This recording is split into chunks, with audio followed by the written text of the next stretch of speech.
All right, folks, welcome to the live stream. I'd like to welcome everyone to joining on this one on a Thursday evening. And we have a very special guest on this one. As you can see, we have Magic Prepper. A few weeks back, I appeared on Magic Prepper's live stream, and I had a really great time over there. And we've been trying to work throughout this year, actually for several months now, trying to get this live stream sync up going. So we finally made it, and we're happy to talk with you. So yeah, welcome aboard. Yeah, no, thank you. I really appreciate it. And yeah, I mean, it is hard to get everybody's schedules to line up. So it is nice that we're actually finally able to do this, you know? Yeah, it's for me, it's hard to balance, like, because I got work and then some YouTube stuff and family stuff and other things, so juggling. But I'm really happy to talk with you because I've always been ever since your channel launched, I've been a big fan of just, we've talked about it on your stream, but just a fan of your presentation on the way that you deliver, survival and preparedness type topics in a way that I think is super accessible to a wide variety of people. So I've always really admired that. So I'm super happy to have you on. So, well, thank you. I appreciate it. I try to keep things in layman's terms so that I can actually understand them as well. You know? well, that's how you know when you really know something is if you can explain it simply, then you really know it. If you can't explain something in layman's terms or simply, then maybe you don't know it as well as you do. So I'm glad that you're able to present it in a way that's accessible to a wide variety of people. So again, a big fan. Looks like people are coming on board. My two favorite channels, awesome. Exile Review is awesome. That two favorite channels go. Oh, you're gonna be live on the chat too. So okay, so yeah, I'll jump in once in a while. You might hear some keys, you know. Yeah, that's okay. Van City Prepper. So yeah, welcome everyone. If you guys have any questions specific to Magic Prepper, just feel free to put them in the chat room. We'll get to as many of them as we can because it's on my channel. I have some questions that I want to ask them, so I get first dibs. But then after that, we'll get you guys on there. Any kind of questions I think are fair game for the most part, except anything kind of real controversial that you could just watch CNN and get on. So I think we're going to focus more on prepping, survival, SHTF, and I kind of want to go kind of in the like a true Hollywood story of Magic Prepper. So some of the behind the scenes stuff too. So let's see. I'm just doing a quick little couple highs here. Crazy Willie Mullins, you guys are awesome. Cool. Oh, 37 miles north of Seattle, so probably like in Bellingham. Awesome. And Magic Prepper is on the live stream. You can see you right there. So if you guys have questions. Yeah, I'm in the live chat and yeah, you're real. You're not an AI or anything like that or some sentient being that's a deep fake maybe, but we won't tell anybody the truth there, you know? Cool. And by the way, folks, oh man, we have some Puyallup over here too, some locals. Cool. People from all over the place. Okay, here we go. So, by the way, I have information for Magic Prepper. You could go to his YouTube channel. Oh, you're about to crack 100,000, which is awesome. It's a super. That should be happening pretty soon, I imagine. But yeah, hopefully we'll see what happens. You know. Yeah. For those of you that don't already have it, it should be in the description box of this particular video. I'm going to put it in the chat room. If you're not already subscribed to Magic Prepper, just trust me on this one. Go click it. Press subscribe, press the notification so you can know whenever he has a video that comes out. Magic Prepper also has a website that you can go check out at magicprepper.com. I was hoping to talk a little bit about the backstory on the word, the name Magic Prepper, because I think that's a good one. And then you could also support Magic Prepper over on Patreon. And you should definitely do that. Because, by the way, I was hoping to talk about the artwork too, because I love that as well. You could either be for $1, you could be a prepper. For $2, you could be a marauder, and for $25, you could be a wasteland warlord. So there's a lot of different options over there. So definitely support Magic Prepper in any way that you can. So, well, cool. Well, I thought to kind of kick things off, it'd be fun to talk about kind of the backstory on. For those of you that for those watching that might not be familiar with the channel, but hopefully they already are. But if not, just kind of how you got into prepping, and then maybe the next steps into how you got into wanting to start putting content out there on YouTube and on the internet.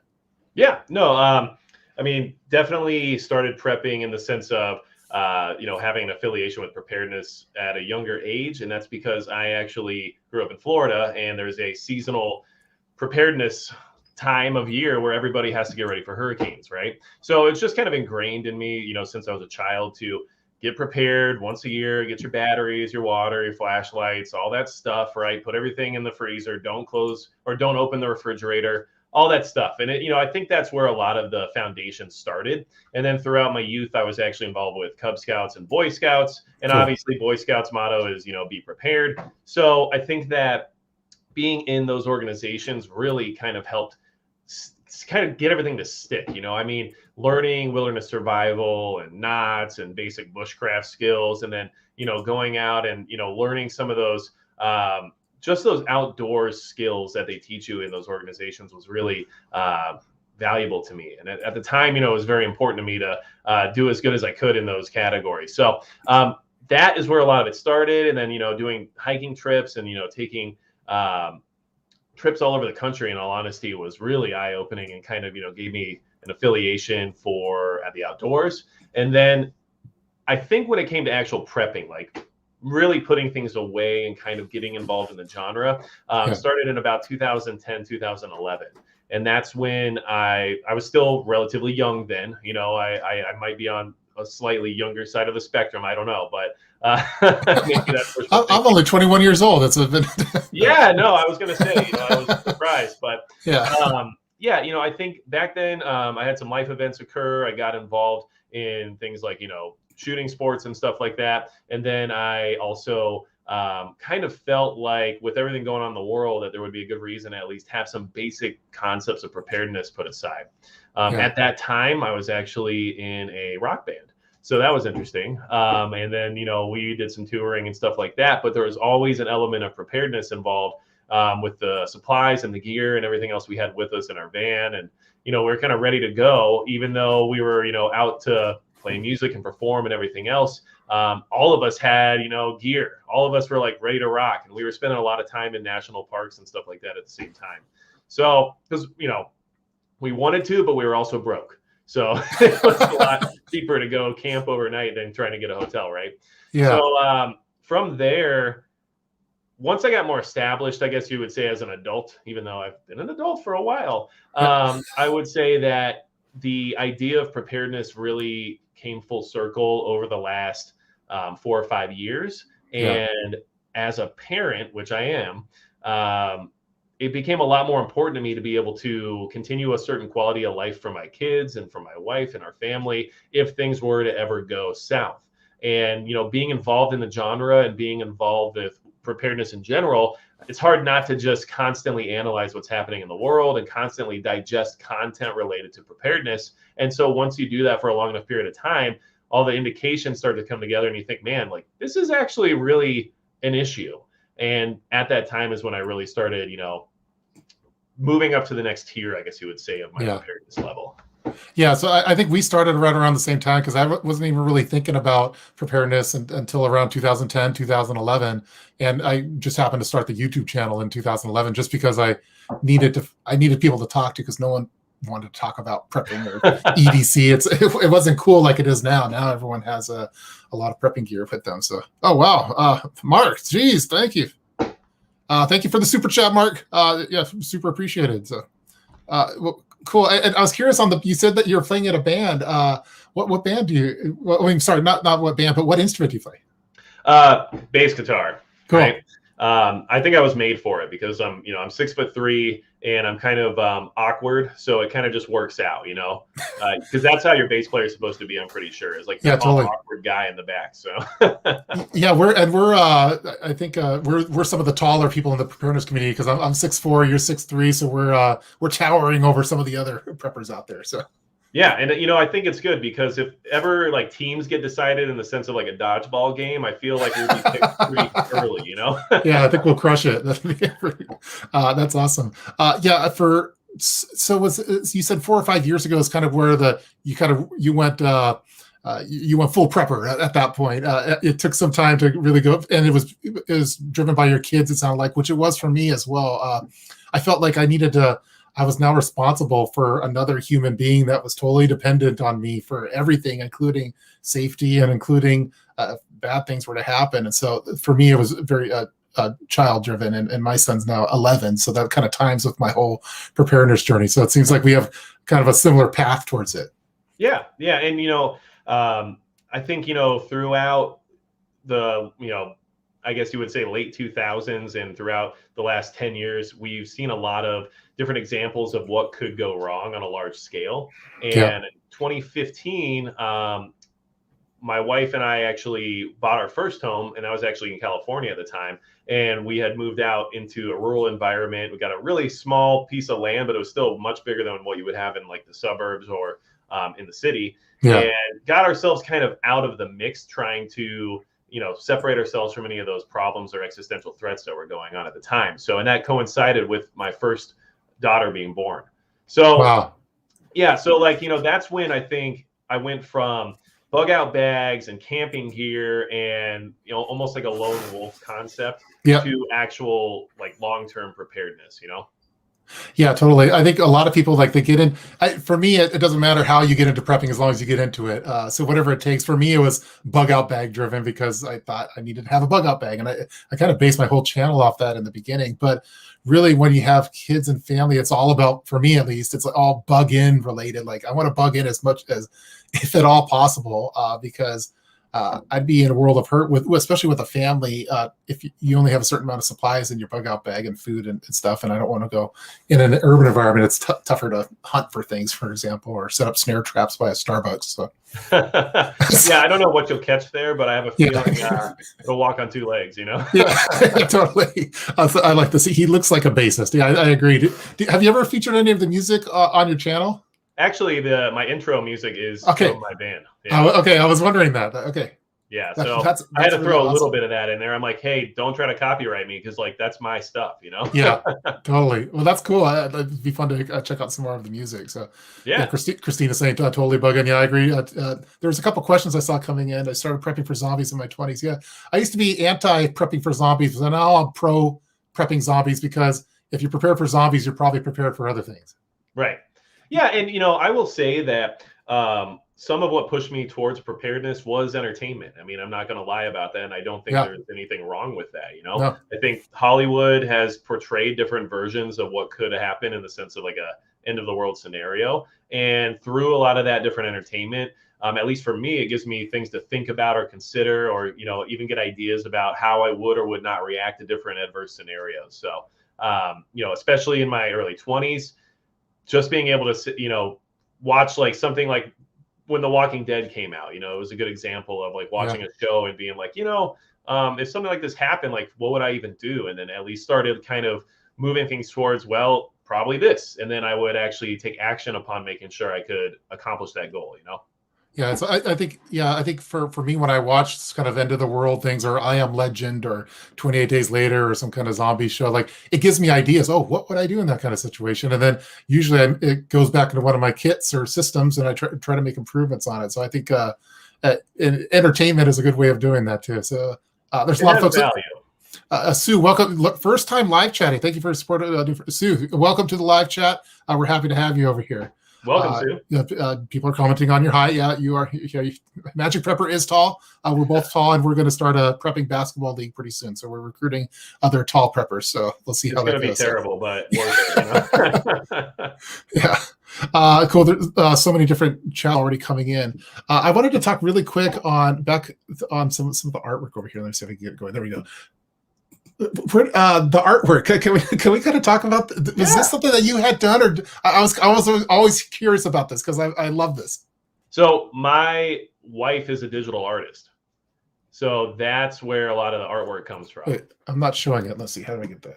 I messed up here. Okay, I brought the wrong tab out. Here we go. Sorry about that, folks. Things happen sometimes. By the way, I use DuckDuckGo and Brave because it's privacy oriented. So that's, now you can see my browser and my search engine. But yeah. Okay, let's see. There we go. Let's see. There we go. The artwork. So your wife did this one. Yep. That is so cool. Now, yeah, no, she is a very talented artist. So that's something that she does. And as a digital artist, she does a lot of interesting artwork, but I wanted, not only her to be involved with helping me with the channel and everything else, but, to kind of have something that she does and add it to, what I do to kind of make it a team effort. So, well, and it definitely, it makes you timeless too. So like if you're doing this, the videos and stuff for the next 30 years, it kind of makes you a timeless character. And I just yeah, I'll take it. I'll take the Simpsons route. Never age. Yeah, never age. Yeah, that's why I always wear a hat and have glasses, so it's part of my look, and hopefully it helps hide my age a little bit. So, looks like since I've worn the beanie, no one's asked about whether or not I dye my hair. So that's yeah. Yeah, I just always have the hat, and when I want to go gray man, I'll take off the hat and I'll have like a baseball cap or something, and no one recognizes me. So, by the way, we have a New York Defiant over here. He says he's here. We could start over. Okay, welcome New York Defiant to the live stream. Let's start it from square one. We're talking to Magic Prepper over here. Yeah, we'll oblige to that. Let's see. I see some comments coming in. Should we? I guess we could talk because I want to get into the survive and thrive in the SHTF because that's I've always been super fascinated about that, especially like in like when I watch entertainment shows like survival based shows. So I was hoping to talk about that, but we're here for the people too. So let's do some rapid fire Q&A. I'm going to scroll up to the top of my screen and let me know if there's a question that you saw. That I'm just going to go start here with Barbara. So Barbara, what is better? What is better, plastic on the inside or outside windows? I guess if you're referring to sealing your house up for maybe like a pandemic or something like that, yeah, I'm pretty sure you seal from the inside. Yeah, that's what I was going to say. Seal. Yeah, because I imagine if it's in the outside and if something happens, it's still going to blow inside, but it could kind of catch things like if we're talking. Right, it's just a buffer of being able to monitor and maintain without having to exit your dwelling. So yeah, and I also think that I like having like a gaffer tape to put like little X's or something on, so if the window does break, it's gonna catch it a little bit on that. So yeah, that's hurricane preparedness 101. Yeah, there we go. We won't do much, but we're gonna still tape our windows. You know what I mean? Like that was just like the thing you did. Yeah. It's like the lap bar on a roller coaster that goes upside down. You're like, I hope it works, Yeah. This I don't know if this isn't about a dancer that wears jeans. No, you're on the wrong live stream. I'm sorry. This is a preparedness survival live stream, and we're talking prepping. So yeah, I've been confused with that before, but I've done a lot of things to try to eliminate that problem, like growing a beard. Yeah. So yeah, we have Amy Fresh as well. Welcome, Amy Fresh to the live stream. I was worried about starting without you here, Amy, but we got you here. So this is kind of the question that I was going to ask right now. So, what's the biggest issue we are dealing with tonight? Seems like the list is never ending. What are some of the issues that you're preparing for now, or you're at least trying to strategize and think about? I mean, I think the thing that's going to affect us all, rather than just on an individual or like a locally concentrated way, is going to be the inflation in the economy. Yeah. All of us will be affected by the fact that things are more expensive. All of us are going to be affected by the fact that we can't afford to prepare as well as we'd like to, or we can't afford food in the same quantities that we used to buy. Shrinkflation's already hit, for a long time now, but combine that with the prices actually going up, and things are getting a lot more difficult to afford. So yes, if you're in an area where some kind of incendiary event's happening right now, of course, that's going to be affecting you directly before anyone else. But when we're talking about wide scale and everyone in the country or on the planet being affected, it's all about the economy and the supply chain crisis. So to me, that's still the priority, and that's still what I'm preparing for. Yeah. So when I see deals like at the grocery store where things are on sale to a point where they're very affordable, I jump on it, even if it's stuff I usually wouldn't get possibly. If certain canned goods are going for 25 cents a can, like I'm buying them all. Yeah, and just because right now those cans should probably be costing $1.10, $1.15. So it's and it's not going to get less expensive anytime soon. And I feel it kind of holds its value in a way. Like you always need to eat, you always need to have that food, and like buying that 25-cent can, it will hold its value even if things actually raise in value. But cool. There's this 24-hour bag is useless. British Columbia SHTF that is happening now. Yeah, I think you bug in if at all possible, folks. Thank you for sharing. Sorry, I was just going to say there's times where when we lived in the mountains in California, we were on edge to evacuate for wildfires. And in those situations, like having a bug out bag or something is very vital, but in general, staying at home is where you want to try to be for as long as possible. Yeah, there's a few different like emergency events that we would want to evacuate the home. And if your house is on fire, if there's a wildfire, you probably don't want to just hang tight there. And there's other ones, but at least for me, most of the ones I feel like I'd want to. That's where all my stuff is at, like our security, our food, our water, all of that. So I can't hear it all. Yeah, you can't. How does one prep for zombies? I don't know. It feels like there's a lot of zombies just out today with the just watching mainstream news. I would say the most common scenario that we see, especially in zombie entertainment, is the wrapping of a magazine around your forearm and taping it. So if you just do that, you'll be good to go. And I would suggest doing it just in your regular daily life, just in case, you know. Yeah, that's good. You heard it here, folks, from Magic Prepper. Let me do one more, and then I'm going to be selfish, and I have some questions. So let's see. I watch many movies. People are just talking zombies in general, I think, right now. Yes, we preppers or stores of food, gas station. Yeah, I've been trying to keep the gas tank as full as possible, and then also trying to keep the pantry going too, and not letting it go down. Barbara's clarifying the question on the windows, and here we go. We'll do a question here. Question: do you test your water filter water before and after? That's law of the minimum. You know, what I'll say is that I did some water filter testing a long time ago, just to kind of see if it made any, you know, difference. And I didn't have anything that was scientific, let's say. All I could do is detect whether or not there was additional particles within the water. Yeah. Which, you know, it really didn't make much of a difference. But what I could tell is the difference in clarity and color and smell of water based on the filters. So I knew something was happening inside. With water filters, at least when you talk about Sawyer Minis or Life Straws or something of that nature, I mean, I'll be honest, like I haven't sent any water into a water testing facility. Yeah. But from what I've seen, at least in my own experience, it does do something, which means I tend to believe in what they advertise. And I guess I hope that they do what they say they do. But it's probably not the worst idea. I just haven't actually taken the initiative to do that before. Yeah, I think that's a great idea. I've never done it either, at least for prepping stuff. We've done it for our fish tanks and for our water in the yard for our plants, but I guess I just never have done it with the actual water filter review, for example, and we'll send it to a lab, and I think it costs like $40 or something, and they can tell me what's in the water. I think that's a great idea. Law of the minimum. If you see an upcoming video from one of our channels, it was inspired by this comment. So yeah, no, it's a good idea, definitely. I'll do one more question here. So Sergio, how much of preparedness should be security? Well, I mean, I think without security, without proper security, you're setting yourself up for failure in one way or another. And that's just because a lot of other people have the capability of moving on your position. And if you have no security of any kind, then they're going to be able to do what it is they feel is in their best interest, and you won't have much to be able to say about it. So I don't think it should be a main priority. I don't think it should be number one on the list, but I do think that everyone should have some basic concept of security and preps involving security equipment set aside and at the ready, and have some knowledge on how to utilize that equipment and proper training. So that way, if that ever comes to it, you have the ability to basically say no if that's what you need to do. But I think there's a lot of emphasis on it. And I'll be honest with you, I do emphasize it quite a bit because I'm passionate about that topic and that subject. But I also often remind everyone that it should not be number one priority, because we know the basics still are going to be much more valuable in most cases. I mean, I'm sure, you know, we've all been through some sort of natural disaster or some kind of power outage or whatever it might have been. And at the end of the day, I've always utilized, you know, my water and my food and things like my flashlight. And I've never had to actually utilize any of that specific security equipment, which, you know, I feel very privileged to be able to say, but that doesn't mean it doesn't have a place.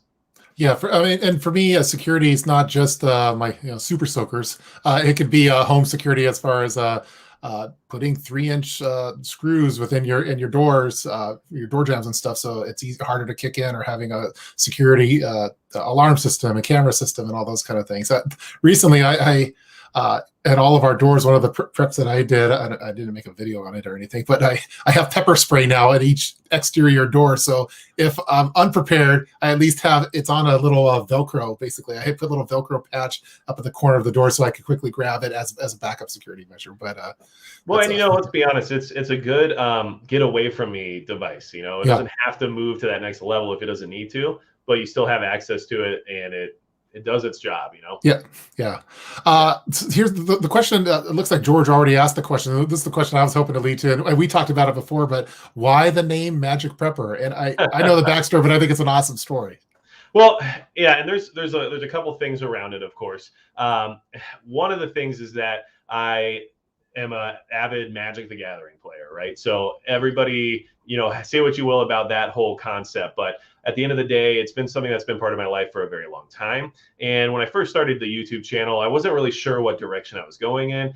Preparedness was huge and a big part of what I wanted to do. And I also had this other affiliation as well. And actually, one of my earliest videos is me at the shooting range, with Magic cards. So that's that is something. But what I will say is Magic also has alternative meanings, and so I think it applied really well to the concept of preparedness and survival as well. And the definition of Magic is along the lines of changing the course of events in like a supernatural or mysterious way. And I feel like when you're talking about wilderness survival or bushcraft or things of that nature, that is often kind of along the lines of what Magic is. Being able to start a fire without accelerant in a wet environment is basically Magic in its own. Yeah. And being able to change, the course of those different conditions that you're having to deal with and turning them into something that's more beneficial for you to be able to survive is a lot of times, very, I would say, almost like a miracle, when people are able to survive in like super harsh conditions and they build like a snow cave and they find a way to survive even though they shouldn't have. I mean, that's huge, and that's hard to explain other than possible mysterious conditions. Yeah, I'm always super impressed by like watching like shows like Naked and Afraid or something. Just starting a fire in wet conditions just seems impossible to me. I would be in a bad place, a world of hurt, if I was in that kind of situation. That's why I have a Bic lighter instead, because I don't want to have to do a friction-based fire in the jungle or anything like that. It kind of leads to the next question that I was going to have, based off of your mottos, basically survive and thrive in SHTF. So do you consider yourself, as far as, I mean, it's Magic prepper, but when we're talking survival, for me, like a survivalist and a prepper is kind of, they're adjacent with each other, but there's some differences. What do you consider yourself? Do you consider yourself both a survivalist and a prepper at the same time, or do you lean one way or the next? Well, I would say that at this point in my life, I'm more of a prepper. And that's just because after having a very intensive career as well as a family, my time to be out in the bush was very limited. Yeah. So in my earlier years, being out in the woods and just, making fire with my hands and building shelters and doing all those things was just part of what I like to do as part of my, free time, basically. But now that I've moved into a different phase of my life, it's much easier for me to accomplish tasks at home where I can prepare and put together projects and get things accomplished and put away food and everything else related to prepping, rather than spending a lot of time out in the bushcraft hoping I can, build a makeshift shelter all of a sudden. Because, as important as those skills are, and I do think they're important, I also feel that when you have a young family, it's not as practical to assume you're going to be able to walk out into the woods with young children and build a shelter out of whatever foliage you can find and then have some kind of quality of life still in that process. So, as much as I think bushcraft and survival skills are important, I don't think that that's my main prerogative at this point, Yeah, I definitely consider myself more a prepper and not a survivalist almost in any way. Although I try to, at least with my son, I was a Cub Scout den leader, and now he's in Boy Scouts now, and he gets to learn a lot of the whole be prepared. And I think there's a lot of great lessons that they learn there. And it gets us outdoors and thinking about this kind of terms, but also in a family event type thing. So, and hopefully some of those things kind of rubs off a little bit. So, well, and one thing I'll say is that when it comes to having those skills, I mean, it can get you out of a bad situation, and it's one of the reasons I actually got LASIK. I got laser eye surgery so that if I'm ever in like a plane crash on a desert island, I'm not like, oh man, my glasses, Yeah. So, there are skills that, will be with you. And if you were to drop me off in the middle of the woods right now, I would feel pretty decent about my chances. But I would say that I would get lost because I am just really bad with direction. So I at least can be honest with myself about that. And I'm not going to get where I need to go, but I'll be alive. Yeah, that's awesome.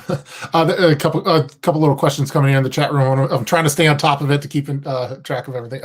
So cool. So here's, in your opinion, what is the best fire starter? And I see people are already talking about it in the chat room. So yeah, well, I mean, in all honesty, I mean, a lighter. I don't know what to say. I mean, it really is. And especially with how cheap and easy it is to just stash away like big lighters.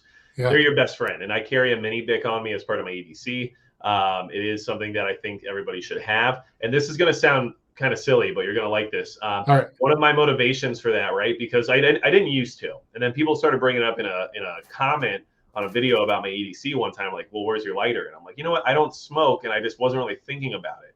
But now, the only thing I can ever think of is that scene in Hocus Pocus when the dude pulls out a lighter to set off the fire sprinkler. Because I'm like, man, first off, I don't know why this like kid is just carrying a lighter around. But secondly, if he didn't have that lighter, I mean, he would have been done for. So, that's like my motivation now. I'm like, just in case I ever get Hocus Pocus, That's awesome. Yeah, for a long time, I totally agree. Like my primary lighter is a Bic lighter and my backup is a Bic lighter. And then the backup to the backup is a Bic lighter because I don't want to be there with a bow drill or something like that trying to.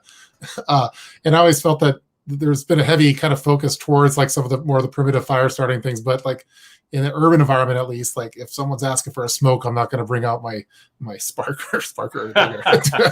Hold on a second. Let me. I think you should have the redundancy of a ferro rod or a striker, just because they last so long. So if you do find yourself at that point where your lighters have ran out of fluid, now you have something that's going to last way longer than any lighter, and you probably won't have to find another one until you're in a different position where you hopefully don't need it anymore. But like, for everyday use or for everyday carry or for having something in your backpack and stuff like that, I mean, you got to have just a straight up lighter. You really do.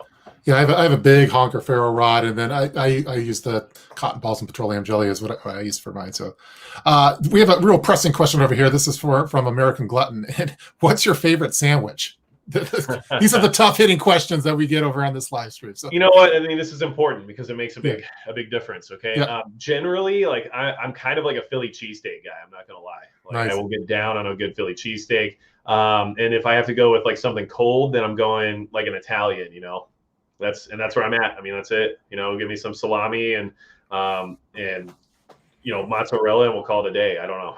Yeah, that's awesome. I'm trying to think of what my favorite sandwich is. I think if I had to list one, I'd probably say a Reuben sandwich, like a really good Reuben. If I see it at a restaurant, I'm going to order it with the rye bread, and I want the Russian dressing if I could get it with real cabbage and stuff. So yeah, I'm a Reuben sandwich. So.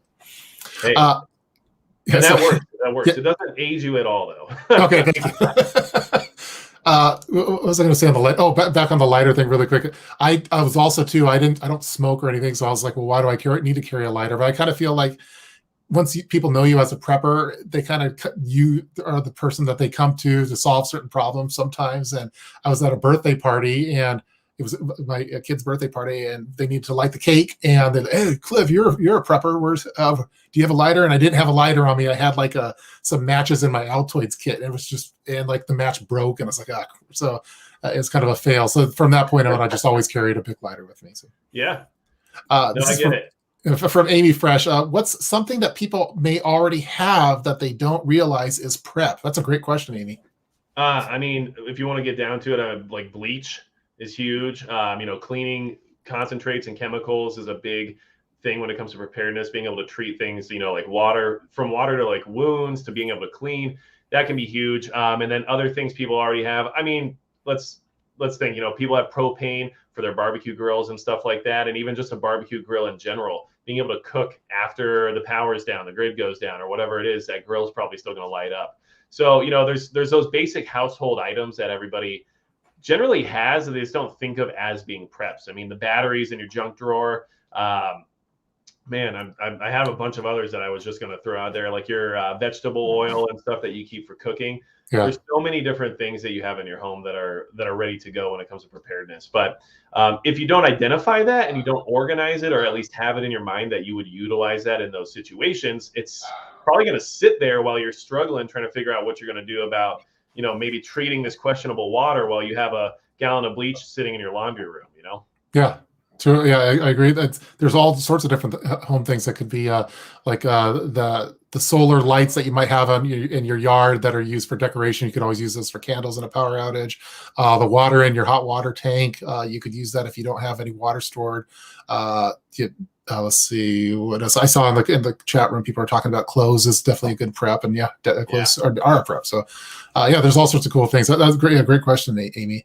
I'm going to do maybe a couple other questions from the folks. This one, this is kind of more current event related, but I think it'd be a good one to talk about. So, hey guys, question: with a lot of the ships being stuck at sea around the world and how long do you think we have before the supply chain breaks? So I guess it would really depend on your definition of it actually breaking. But I mean, to me, that would be like a singular day of 0 shipments, right? Yeah. Because that to me sets a kind of like an unattainable goal to get back to where we were before. So that one full 24-hour period sets us back a full 24 hours from ever being fully supplied again, just based on the just-in-time delivery system that we all rely on at this point. So, if that happens, that's going to be a really bad situation. But when will it happen, or how long until it happens, is a big question that I can't necessarily answer, because the issue that kind of keeps this whole thing alive as of right now is the fact that it's such a big part of the global economy that anyone that has any kind of vested interest in making money off of any type of sales of products or goods is trying their best to keep this thing alive.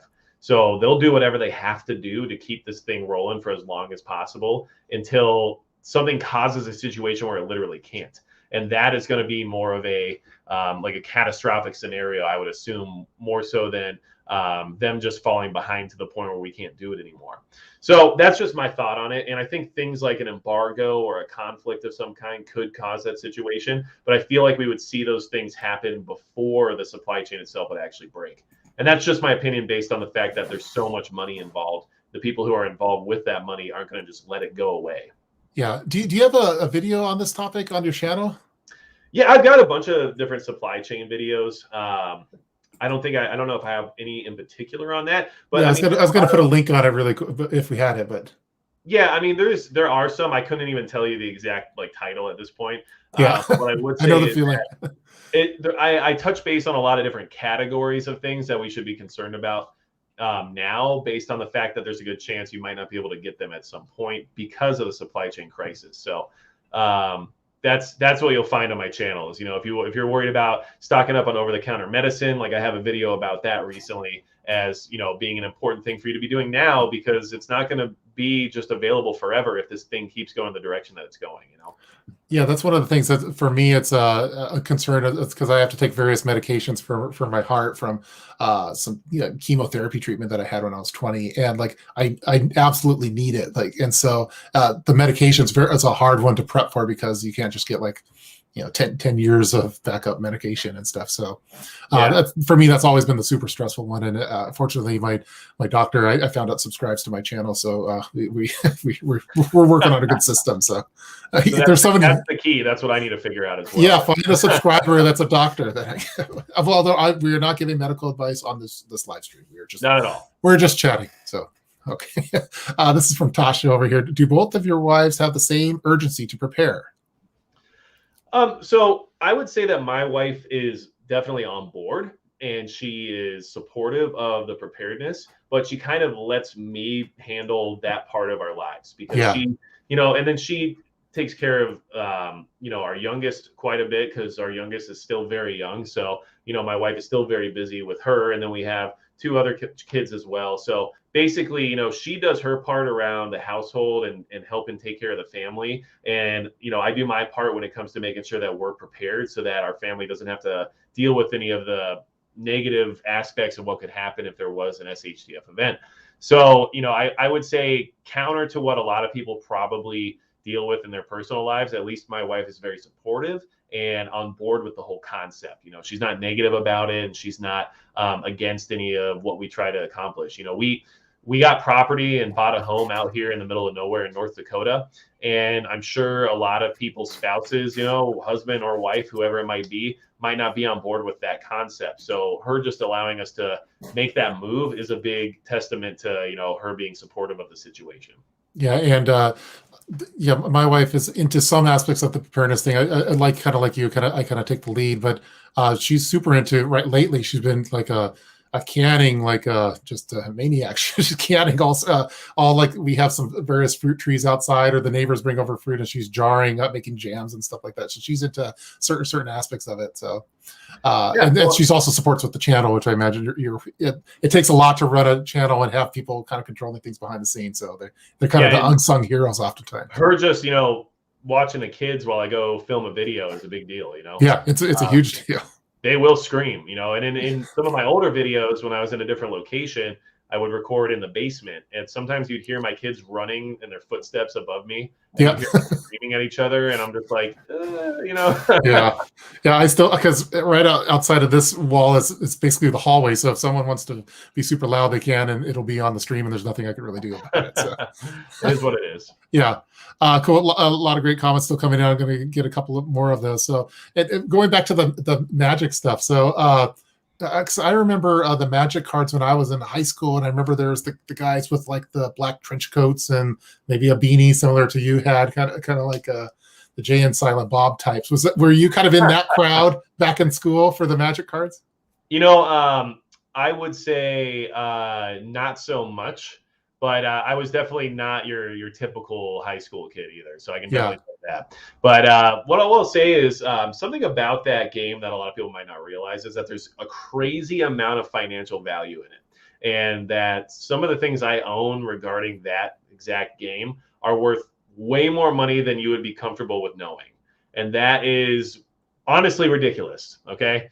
And I find it, kind of interesting, but it's its own economy, its own market. And there's 22 million plus players out in the world that actually participate. And one thing I will say is that there's an interesting bond between people who play that game. So I might at some point actually address the concepts behind that game and how it keeps strategy, math, and basic understanding at the forefront. And it can definitely help keep you sharp and polished during some kind of a long-term scenario where we don't have power, but we still have, certain types of games that can definitely help keep you ahead of the curve and help you strategize and help you think, ahead in the sense of, 2 or 3 steps ahead of your enemy. So there's a lot of value to it. And I actually think it's done a lot, to help me in my life in general, which is interesting. So I just want to say that, there's a lot of money in it, so don't scoff at it because, people have become straight up millionaires because of that game. Yeah, one of my friends when I was growing up, he got into the Magic card games, and he made a ton of. He was basically become a millionaire by the time he was like in early 20s or something like that. It was pretty impressive. So yeah, definitely don't scoff at that. So, and I also think it's what you're talking about is having that community aspect. I find that in like preparedness, it's something to kind of consider. Like here in the Seattle area, like if you were in a bad situation, an SHTF situation, you could use some camaraderie. Like if you're the 2 Seahawks fans, if you see someone that has like the sports team that you like, it could make that person be more of a person and not like you might have a little bit of instant camaraderie and something like that. But I don't know. No, I agree 100%. And I joke sometimes with some of my buddies, like if I walk in the wasteland, I drop my bug out bag, I pull out a deck of Magic cards, and some guy walks up like, "Hey, what's that?" And next thing you know, you're playing a game of Magic. Suddenly you have a mag, But I actually will address that on more of a serious note because there is some application to that in the sense of what you were referring to. So if you're in Seattle and there's a large scale emergency going on, Seahawks gear is what you're going to be wearing, right? Yeah. So don't put yourself in a position that's going to create more tension for you, AKA, if you're in Oakland and you're wearing 49ers jerseys or whatever it may be, right? Like there's a lot, and I know the Raiders moved to Las Vegas, but still, what I'm trying to say is you want to at least emulate what's accepted as the norm in the area you're in. And so that exact concept can be applied to almost like a gray man status. I would not wear an out-of-state sports team's clothing in a different state during a large scale of disaster because everyone's going to assume you're not from around here. Yeah, totally. You said it much better than what I said it, because that's what I was thinking. I wouldn't want to wear a 49ers jersey or something like that out here. It's a bad situation. Wait a second. I'm not helping that guy. He's a Niners fan. I think that might still carry weight in a SHTF situation. I think it's a great video topic, but that's cool. There's some rapid fire. I'll do some rapid fire Q&A because man, the time's just flying by way too fast, and there's I'm about 15 minutes behind on the chat room chat. So let me know if you see anything. Again, we're talking to Magic Prepper. If you're just tuning in now live, welcome to the live stream. And we're talking to Magic Prepper about all sorts of things, kind of the backstory about his channel. You could support out Magic Prepper on YouTube channel. Just go to YouTube, search for him. You'll find him over there. You can also support him on magicprepper.com. In addition to go over the page onto Patreon, and you should become, at the very least, become a prepper. Second, become a marauder, and if you're super cool, become a wasteland warlord. And that's the goal that we want for that. So I gotta have a good time, I really do. I love it. If it's all doom and gloom, then it's like not even worth being part of your life, in my opinion. I still like to enjoy myself and kind of keep a lighter tone if possible.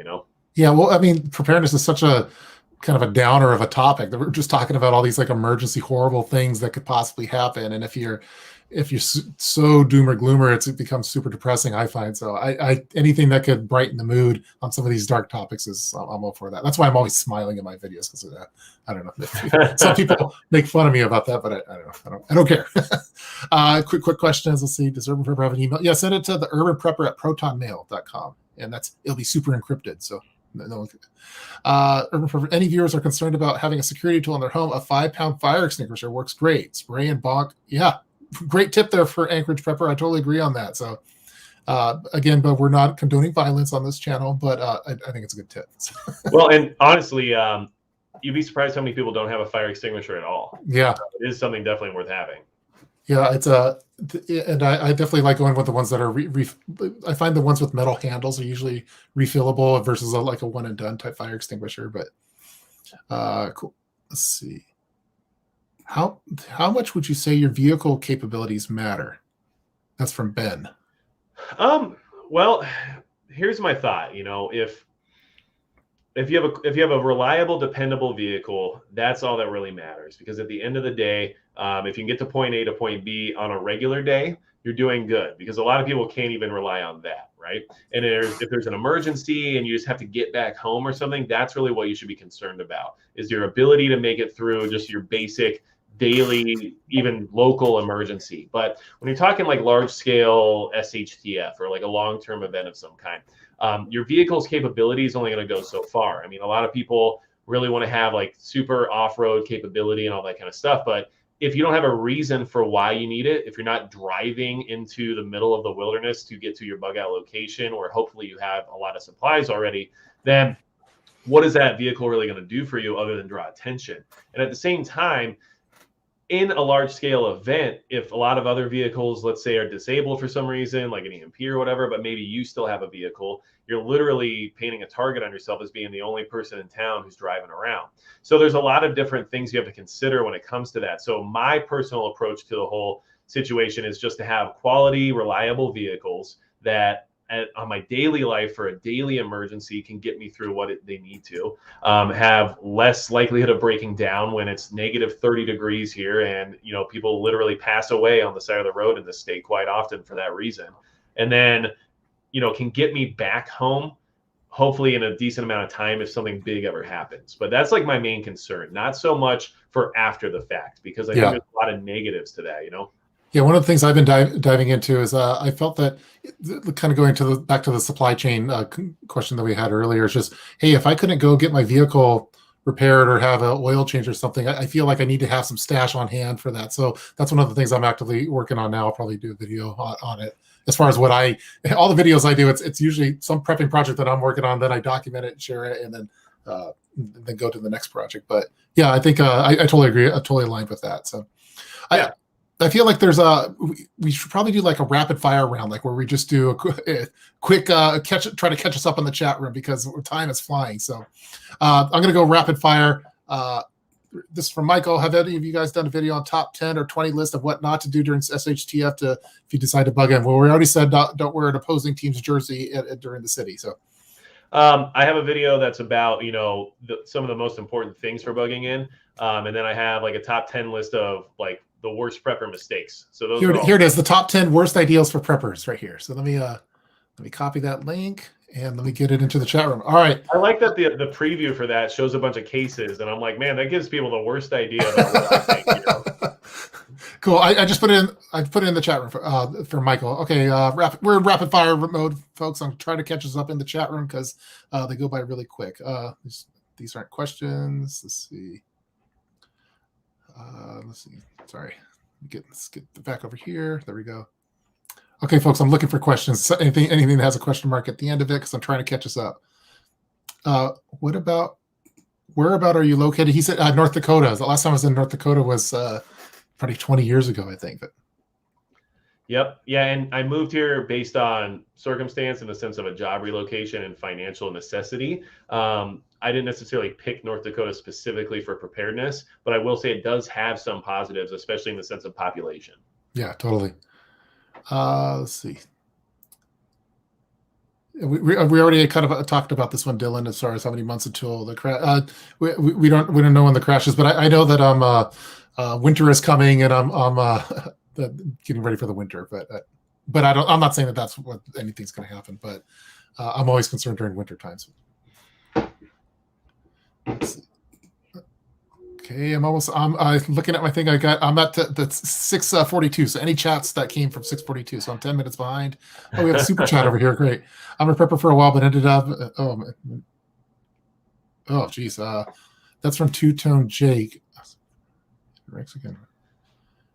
Well, I mean, here's what I'll say about that is that you just need to make sure the people that you rely on now are at least on board with the concept of preparedness, or at least get them, used to the idea. And then if you're already relying on those people, just make sure that you do what you can to try to share some of your information or knowledge with them, and maybe encourage them to be more prepared than they are already. And I think that's the best you can do. If you have to rely on other people for your care, you have to hope that those people are going to help you through any kind of an emergency. Yeah, that's great. Yeah, best of luck, Two Tone Jake, on everything, and thanks for the super chat, by the way. Let's see. Here's another good one. Any tips for route planning to get to a safe location through semi-urban environments? I always thought that like railroad tracks and pathways would be a good one. That's a little off a little bit, but you might be able to ride a bike on the side of it, not on the tracks, of course, but. I think that the thing I'd be most concerned about is just avoiding anywhere that is going to be volatile. So if there's parts of town that you avoid now, you should definitely avoid them after a situation, okay? And then try to find alternative routes. That's really going to be your best friend. It's not just about your one singular route of getting to the safe location. It's about having the backup routes for if that road is blocked, or if a tree fell down, or if there's some sort of danger ahead that isn't worth the risk. So multiple routes is really where you need to be at. And of course, the major roadways are going to be avoided due to the fact that that's everybody's idea. Yeah, totally. Another one that there's where we live, there's different bike routes and stuff that might be a possibility that in urban, at least if we're talking urban environment. But Lainey's been asking this question. I missed it the first time, but can we get one of the prepper channels to test which, if any, solar generators would work best during a harvest right in SHTF situation? I know a lot of the prepper channels like the energy products for their solar, and I think Jackery also has some too. But do you have any thoughts on that? We were just talking. We were talking backstage about solar and things. My thing on that question itself would be how valuable a freeze dryer is going to be if you're already in SHTF at that point.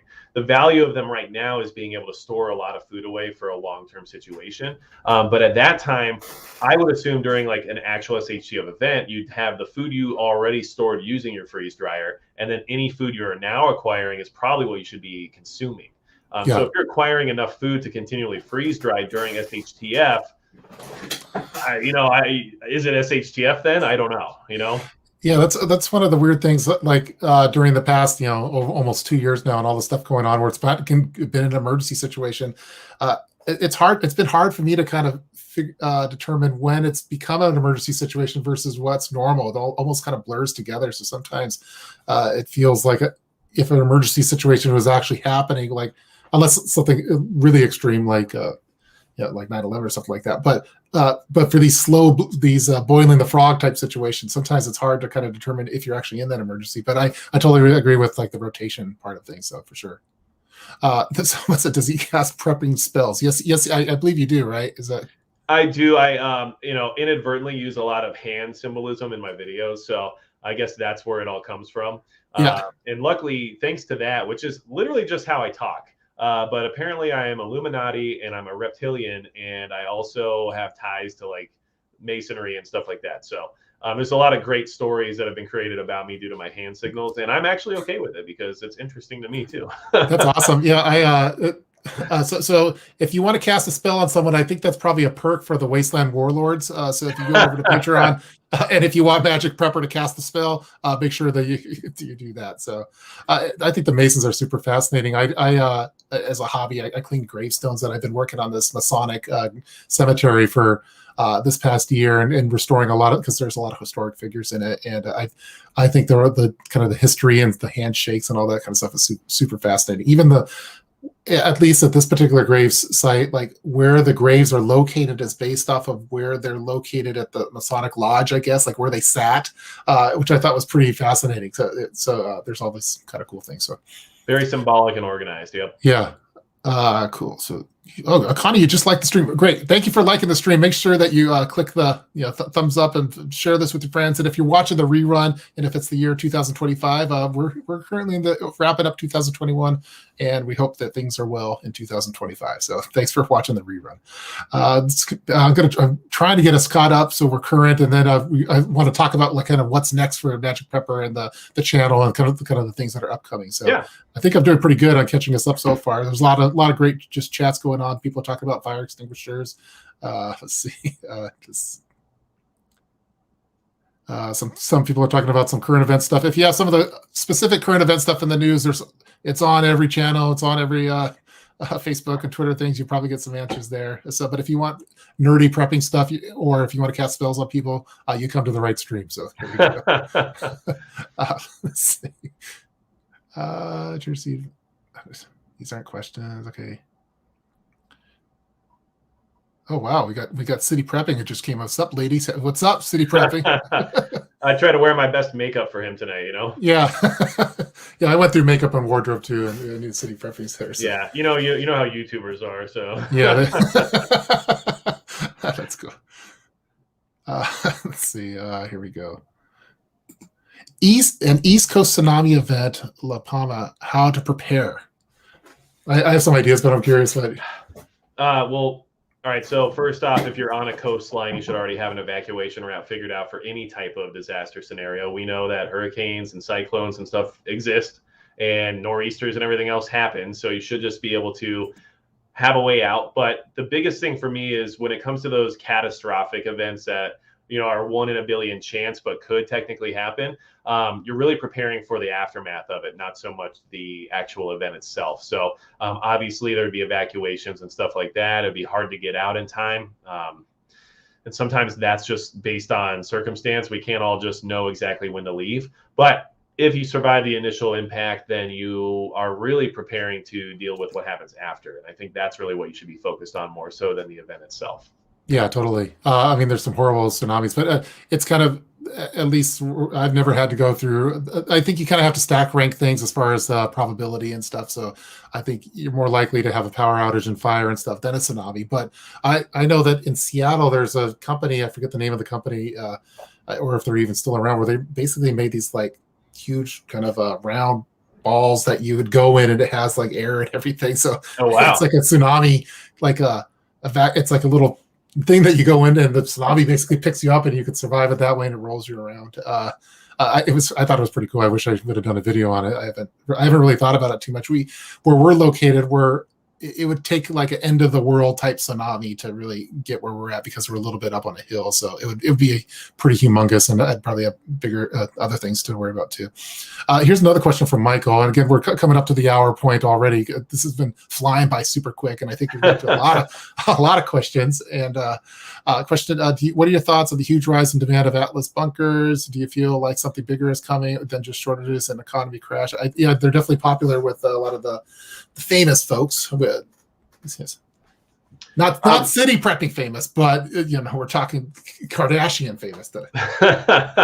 I would say that I actually reached out to Ron from Atlas recently. Yeah, I'm gonna talk to him on the channel at some point here. But I just think that when things are at a relatively obvious level of problematic right now, that if you have the disposable income and the resources, why wouldn't you invest in one, right? Yep. So if you're well off, you're wealthy, there's no reason not to get something that could literally save you and your family from just about any kind of event you can think of. And in that situation, it's like a no-brainer. So if all of us, were multimillionaires, we probably all have similar bunkers already. And it just becomes a financial game at that point. But I think, if I had the chance to buy one and I had the resources and to be able to do it, I would, Yeah, totally. I wonder if some of when you hear it, because I've heard about this too, as far as famous people getting the bunkers. And I wonder if, is it for survival purposes, or is it to have they want to smoke pot down there or something, or have band rehearsals, or play a hot game of Magic cards all night and all those kind of things. Well, it could be at this point even studio, like a status symbol. Yeah, it could be a stat. Yeah, or a super fancy wine cellar or something like that. So actually, it'd be a pretty cool band rehearsal place you could play, and you wouldn't bother any neighbors. So. Well, I can tell you that, if you go to, some super wealthy person's house and you're also wealthy and they're like, hey, have you checked out my bunker? And then you tell them you don't have one. I mean, that becomes the issue now, right? Yeah. Oh, you don't care about your family, Yeah. Yeah. But it might be for emergency purposes, and maybe they know stuff that we don't. But it'd be nice to be super wealthy so I can get one, because I think they're awesome in Ron's characters. Yeah. Tom, thank you for the super chat. Just saying hello with the $4.99. Thank you so much for that. Let's see. I think we have time for a few more. I wanted to talk a little bit about kind of what's upcoming for your channel. Like, we're moving into 2022. We're almost to December now, and I was just curious, like, what's the direction that you see your channel going for the short-term future, and then 2022 and beyond? You're cranking out videos basically every other day on super valuable topics. Again, I always have enjoyed and the presentation style that you put on all the videos. But can you talk a little bit about what's upcoming, what's behind the scenes, or anything like that for the Magic Prepper YouTube channel? Yeah, well, so I have some different ideas that I'll be trying out here relatively soon. I'm going to be investing in some better equipment, which is always a lot of money, but it is something that I feel is important because I want to produce something better for the people who've supported me this whole time. I feel kind of obligated to kind of keep pushing the envelope and doing a better job, I guess you would say, So I think you can expect more quality content in the future. I think that you can expect more better production value videos, maybe not in the same sense as what you might see on, like mainstream YouTube channels. But I guess what I'm trying to say is at least maybe a couple different camera angles, maybe a little bit more actual footage of some of these discussions in practice and things like that, So I'm hoping to get outdoors more too and get some more of that content as well. As much as I feel that prepping is, mainly where I'm at this point in my life, I think bushcraft and survival has its place. I think doing things like a mock bug out or even, rucking out in the woods can have its value as well. So I'm going to get out and do some more of that, do some hunting, do some stuff like that as well. And then recently I've been involved with a local group that is pretty well organized and put together, and I'm hoping to get some more stuff worked out with them. So that should be a good time as well. Honestly, though, I'm just going to try some new things out. And if I do hit this milestone of 100,000 subscribers, which I literally never thought was going to happen, so I'm very, taken back by the whole thing. But I want to kind of utilize that as kind of a starting point of, all right, let's see if we can evolve a little bit. Let's see if we can move things to that next level, and all the support that I've received from, many people here in the chat tonight who are super awesome people. Yeah. It's just really, it's been so rewarding and so awesome to be able to network on this platform that I feel like I have to give back more, Yeah, that's awesome. I'm looking forward to all the new content that you have coming in, and I'm sure we'll notice oh man, I've got a new camera, I got a new background. I always felt like as the urban prepper that I need to be out in the urban environment and not just be in my office, because it's being out there I thought is important for my brand too. So late, Jake, you're a little late. So it's okay. You're watching the Bears live stream. That's okay. So we're just almost wrapping this up. We're talking over to Magic Prepper, finding out a lot more of the stuff that's upcoming from the channel. I think it's great that to always be changing and not do the same thing over and over again. to have like a dynamic channel that kind of changes with the times, and it's constantly improving and raising your own personal bar. So I think that's like the awesome approach to do for it. And I'd love to see some of the bushcrafting stuff, because I always find I always like those kind of things. I like watching on TV. I like watching them on the YouTube channels as well. So yeah, I love the concept of shows like Alone and stuff like that. Yeah. Like, it's like a weird, fantasy or desire of mine. Like, just drop me off in the woods. Let's see what happens, Yeah. So. Yeah. I keep getting a lot of, I've been wanting to do more of like a mock bug out scenario in an urban environment. Nowadays it's, years back when I first started a channel, I was organizing some of those. It's a lot safer now. It's there's so much going on in the city, and now with the family and stuff, you have to be a little careful on that. But I think with the right group of people, it'd be super fun to document. The problem is just trying to get the time to, hey, but see a family. I'm going to be gone for 72 hours on making a YouTube video. So yeah.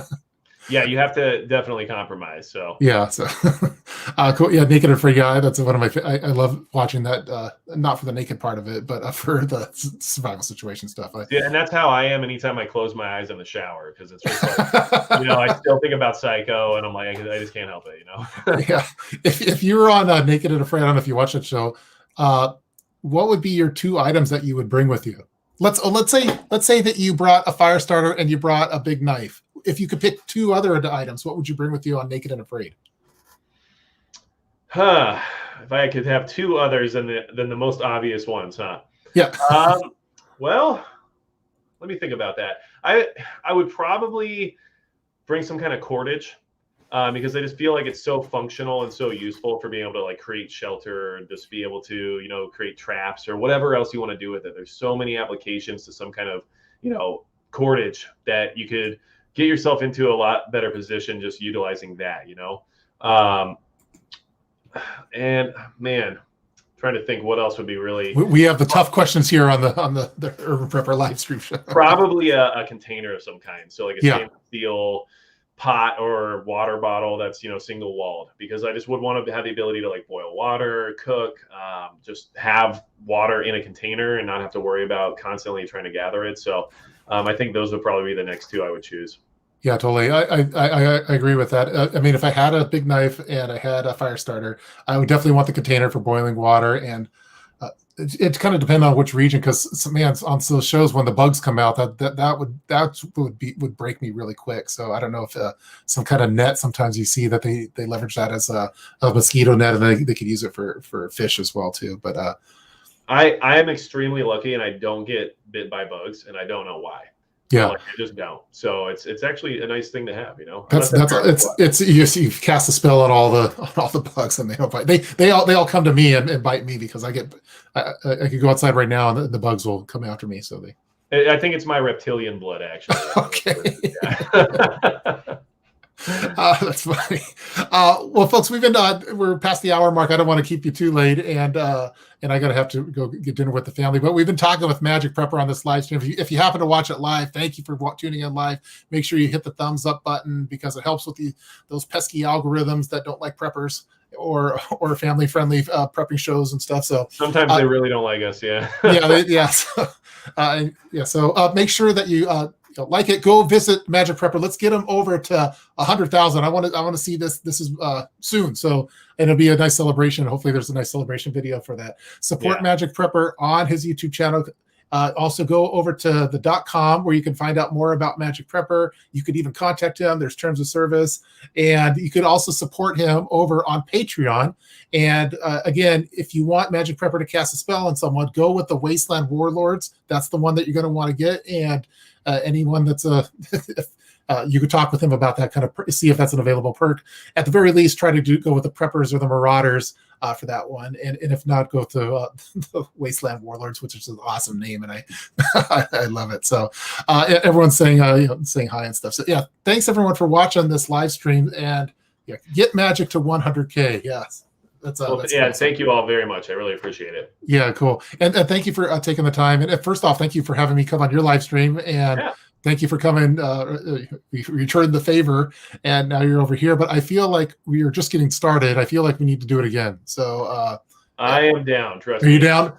Okay, Yeah, cool. doing a live stream every week, you're like, well, who should I talk to next? Yeah, well, there's so many different people that I admire and respect, and they're not only colleagues but they're fellow preppers, and they're super interesting people. And then learning about all the the band stuff and the magic card stuff. That's the stuff sometimes you don't get that just from a single video. So I love doing the live streams, and then plus there's no editing afterwards, so it's the pressure's on not to drop F-bombs and stuff like that. So, yes, do it again. Yes, yeah, we're gonna start arranging it soon. So yeah, check mark. So, so folks, if we didn't happen to get to one of your questions that you had in the chat room, feel free to leave it as a comment of this video, and we'll try to, at least I will. I'll try to go back and answer anything that questions that we weren't able to get to live. It's kind of tough when there's so many different chats going through there.